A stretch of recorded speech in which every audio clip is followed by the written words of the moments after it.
रस्सियों के दो टुकड़ों को जोड़ने के लिए गांठ बांधने के एक से अधिक तरीके हैं। इसी तरह रसायन विज्ञान में परमाणुओं के बीच बंध बनाने के एक से अधिक तरीके हैं। आइए उन्हें देखें।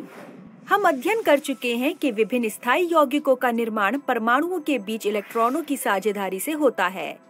ये बंध सहन संयोजक बंध कहलाते हैं। हाइड्रोजन में एकल, ऑक्सीजन में द्वि या नाइट्रोजन की स्थिति में त्रिबंध हो सकते हैं। इस टॉपिक में हम सिग्मा और पाई बंध से बने इन तीन भिन्न प्रकार के सह संयोजक बंधों का अध्ययन करेंगे। हम दो हाइड्रोजन परमाणुओं पर विचार करते हैं जो एक दूसरे के निकट आ रहे हैं। दो हाइड्रोजन नाभिकों को जोड़ने वाली काल्पनिक रेखा जिसके अनुदिश परमाणु एक दूसरे के निकट आते हैं अंतर नाभिकीय अक्ष कहलाती है। हम जानते हैं इनमें से प्रत्येक हाइड्रोजन परमाणु में 1s कक्षक में एक एकल इलेक्ट्रॉन होता है। चूंकि ये परमाणु एक दूसरे के बहुत निकट आते हैं, उनके s कक्षक जो आकार में गोलाकार होते हैं अंतर्नाभिकीय अक्ष के अनुदिश अतिव्यापन करते हैं, जिससे इलेक्ट्रॉनों के साझे में सुविधा होती है।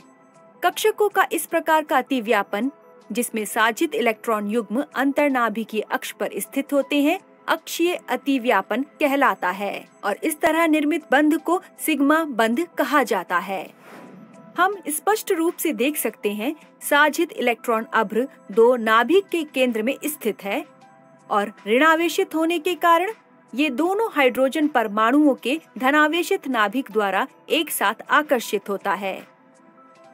साथ ही कक्षकों के अतिव्यापन की सीमा बहुत अधिक होती है। अतिव्यापी कक्षकों के अतिव्यापन के साथ साथ दोनों नाभिकों द्वारा लगाए गए प्रबल आकर्षक बल की यह अधिक सीमा सिग्मा बंध को बहुत प्रबल बनाती है। अब दो ऑक्सीजन परमाणुओं परमाणु संख्या 8 वाले पर विचार करें जो एक दूसरे के अंतर्नाभिकीय अक्ष के अनुदिश आ रहे हैं। हम जानते हैं कि ऑक्सीजन परमाणु का इलेक्ट्रॉनिक विन्यास 1s2, 2s2, 2px2, 2py1, 2pz1 होता है।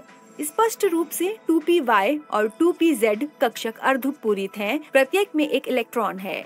इस प्रकार दो ऑक्सीजन परमाणु एक दूसरे के पास इस तरह अभिविन्यासित हैं कि 2py कक्षक एक दूसरे के सामने है और अंततः अभिगम के अंतर्नाभिकीय अक्ष के अनुदिश अतिव्यापन करते हैं। इसलिए यह बंध एक सिग्मा बंध है।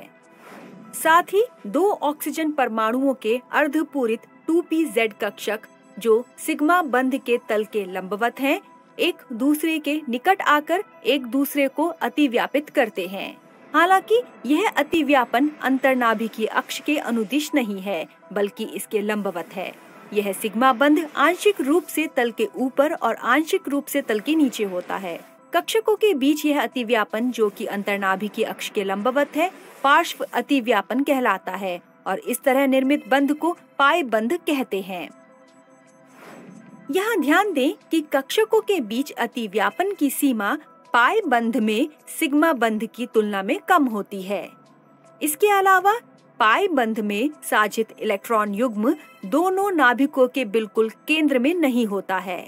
इस प्रकार साझित इलेक्ट्रॉन युग्म और नाभिक के बीच आकर्षण बल सिग्मा बंध में तुलनात्मक रूप से कम होता है। इसलिए एक पाई बंध हमेशा सिग्मा बंध से दुर्बल होता है। इस प्रकार हम कह सकते हैं कि ऑक्सीजन अणु के द्विबंध में एक सिग्मा और एक पाई बंध होता है।